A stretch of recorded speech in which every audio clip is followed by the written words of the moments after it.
आखिरी के 6 महीने बचे मेरे भाई, यानी कि ये जो 2026 था ना, ये आधा खत्म हो गया है। पता ही नहीं चला ना, क्यों पता नहीं चला और कैसे आने वाले 6 महीने आपका साल बदल सकते हैं। इस पे आइए एक चर्चा करते, डिस्कशन करते, थोड़ा डीप में जाते, थोड़ा सा एनालिसिस करते कि गड़बड़ कहाँ हुई। आइए शुरू करते हैं। टाइम की अपनी एक साइकोलॉजी होती है, जो समय होता है इसकी अपनी एक साइकोलॉजी होती है। देखो यार, जब प्लान नहीं होता, जब आपके पास प्लान नहीं होता तो यार टाइम खुद ही वेस्ट होता है। यानी कि आपके पास कुछ पता ही नहीं है, आपको पता ही नहीं है कि मुझे क्या करना है, इस हफ्ते मुझे क्या करना है, आज मुझे क्या करना है, इस महीने मुझे क्या करना है, जनवरी में मुझे क्या करना था, फरवरी में मुझे क्या करना था। आपको कुछ भी नहीं पता था, स्ट्रैटेजी नहीं थी, आपके पास स्ट्रैटेजी नहीं थी तो आप उसके प्रति सीरियस नहीं थे।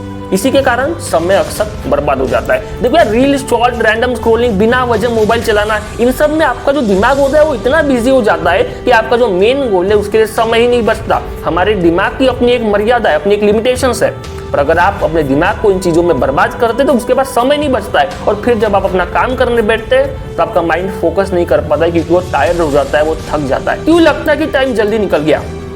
आज हमें लगता है कि यार हमारा समय यार बहुत जल्दी बर्बाद हो गया, बहुत चले गया, पिछले 6 महीने कैसे गए भैया पता ही नहीं चला। तो क्यों ऐसा होता है? देखो यार, देखो जो दिमाग होता है ये हमेशा आसान चीजें करना चाहता है। सोना आसान है, बकेटी काटना आसान है, मूवीज देखना आसान है, रील्स देखना आसान है, इसलिए ये करते हो आप। और आपका दिमाग ये करते टाइम कुछ बोलता नहीं कि यार काम कर लेते। आपकी जिंदगी में आपको एक्शन लेना होगा। नो प्लान टाइम वेस्ट होना है, यानी कि जब तक आपके पास प्लान नहीं रहेगा, जब तक आपके पास प्लानिंग नहीं रहेगी, तब तक जो समय मेरे भाई ये बर्बाद होते रहेगा। रोक नहीं सकते हो, रोकने के लिए प्लान होना, तो प्लान आपको बनाना होगा। देखो यार, random days create random life, यानी कि रैंडमनेस, यानी कि यार पता नहीं, कुछ पता ही नहीं है आपकी जिंदगी में। अगर आप ऐसे दिन जी रहे हो कि कुछ पता ही नहीं है, तो आपकी जिंदगी भी पता ही नहीं है चलेंगे। यानी कि जिंदगी में कुछ अचीव करने, आपके डे में कुछ आपको अचीव करना है। लेकिन अगर आप नहीं कर रहे हो, अगर आप रील देख रहे हो, यानी कि आपके पास प्लान नहीं है, यानी कि देखो आज बिना प्लान के गया तो कल भी बिना प्लान के जाएगा, साल बिना प्लान के चले जाएगा, पता ही नहीं चलेगा कि समय कैसे गया, कल भी ऐसे ही चले जाएगा, फिर महीना निकल जाएगा और फिर लगता है कि पता ही नहीं चला, और फिर लगता है कि पता ही नहीं चला साल कब खत्म हो गया।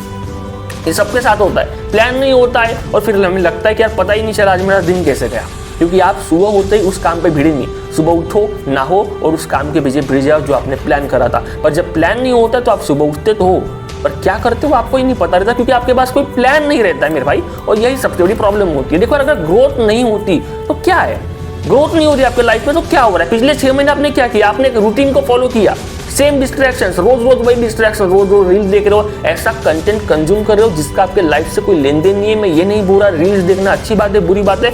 रील्स भी एजुकेशनल आती है, नॉन एजुकेशनल आती है, फनी आती है, कॉमेडी, एंटरटेनमेंट, इंफॉर्मेटिव। आप क्या देख रहे हैं वो मैटर करता है। देखो आपके नीश या आपके जॉनरा या आपके करियर से रिलेटेड भी रील्स आती है, पर आपके दिमाग को उनमें इंटरेस्ट नहीं मिलता, उसमें डोपामिन नहीं मिलता, उसमें उसके हैप्पीनेस नहीं मिलती, है ना। तो वही यार कि अगर सेम रूटीन होता है, सेम डिस्ट्रैक्शन होता है जो रिपीट होते जाता है और सेम रिजल्ट आता है। अगर आप फालतू काम कर रहे हो तो आपको मार्क्स नहीं मिलेंगे।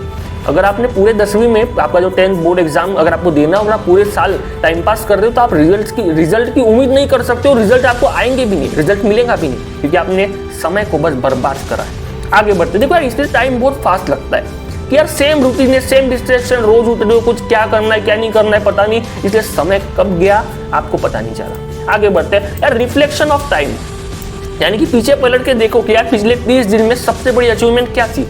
पिछले जो 30 दिन गए उसमें मैंने ऐसा क्या किया जो मेरी एक अचीवमेंट थी। अगर जवाब नहीं है, आप बिजी तो थे पर प्रोडक्टिव नहीं थे, इसका रीजन ये था कि आपने किसी काम को सीरियसनेस के साथ नहीं किया।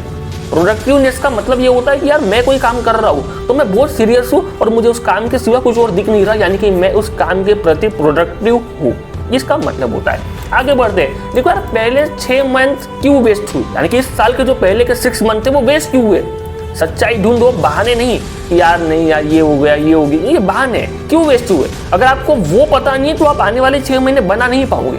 तो बनाने के लिए, यानी कि नई बिल्डिंग बनाने के लिए वो बिल्डिंग क्यों टूटी आपको बताओ ना, फाउंडेशन वीक था, क्या वीक था ये आपको बताओ ना। आगे बढ़ते देखो यार, सबसे तो पहली बात होती है ना कि कुछ 4 बड़ी वजह होती है। देखो उसमें से जो सबसे पहला होता है वो ये है कि कल से शुरू करूंगा। मोटिवेशन का वेट करते करते टाइम बहुत जल्दी निकल जाता है कि मैं कल से शुरू करूंगा।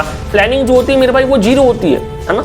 बहुत प्लानिंग होती है पर एक्शन नहीं होती कई बार, या प्लानिंग होती है पर एक्शन नहीं होती, यानी कि प्लानिंग आपकी कितनी भी हो, अगर आप एक्शन नहीं कर रहे हो तो वो काम भी नहीं होगा। ठीक है, देखो परफेक्ट प्लान से ज्यादा इंपॉर्टेंट है स्टार्ट करना, यानी कि आपका जो प्लान है वो कितना भी परफेक्ट हो, लेकिन अगर आप स्टार्ट नहीं कर रहे हो, अगर आप अच्छे से दिन को स्टार्ट नहीं कर रहे हो, तो आप अच्छे से एंड नहीं कर पाओगे। आपको पता ही नहीं रहेगा कि मैं क्या कर रहा हूँ क्या नहीं कर रहा हूँ। अगर आपको फेल होने का डर है तो आप किसी काम को शुरू नहीं कर पाओगे। फेल होने का डर है, शुरू ही नहीं कर पाओगे, और यही सबसे बड़ा फेलियर है कि यार मैं कर पाऊंगा नहीं कर पाऊंगा, इन्हीं के बीच में अटकना और फिर जिंदगी का निकल जाना, यही अक्सर होता है। देखो मोबाइल डिस्ट्रैक्शन है, रील्स हो गया, नोटिफिकेशन हो गया, एंटरटेनमेंट हो गया, फोकस ही नया सुपर पावर है।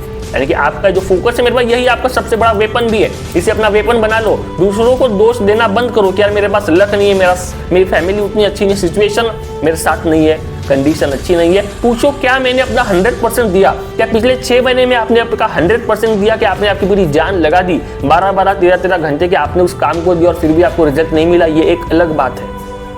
आगे बढ़ते हैं। चीजें जरूरी है मेरे भाई, क्योंकि जिंदगी की स्पीड बढ़ रही है, उम्र बढ़ रही है। एक रूल, एक महीना एक बड़ी प्रियोरिटी, यानी कि हर महीना आने वाले 6 महीने में हर मंथ एक प्रियोरिटी होंगी कि इस मंथ मुझे ये करना है, इस मंथ मुझे ये करना है, ये आपको पता करना होगा। यार जब सब कुछ इंपॉर्टेंट होता है ना, तो कुछ भी इंपॉर्टेंट नहीं होता। यानी ऐसा नहीं कि मुझे सब कुछ करना है, आपको कोई एक काम करना है, पर उस एक काम में आपको अपना 100% देना है, उस एक काम में आपको अपना बेस्ट देना है, ठीक है ना यार। 10th चीज ये है कि हर महीने एक प्रियोरिटी सेट करो। यार मेरे इस मंथ मेरा क्या पढ़ना है, मुझे कौन सी स्किल मुझे समझना है, हर मंथ आपको पता होना कि इस मंथ मुझे क्या करना है। यार याद रखो तुम एक और साल नहीं चाहिए, बस तुम्हें एक और डिसीजन चाहिए, तुम्हें और एक बार 6 मंथ डेडिकेटेडली खुद को देना होगा।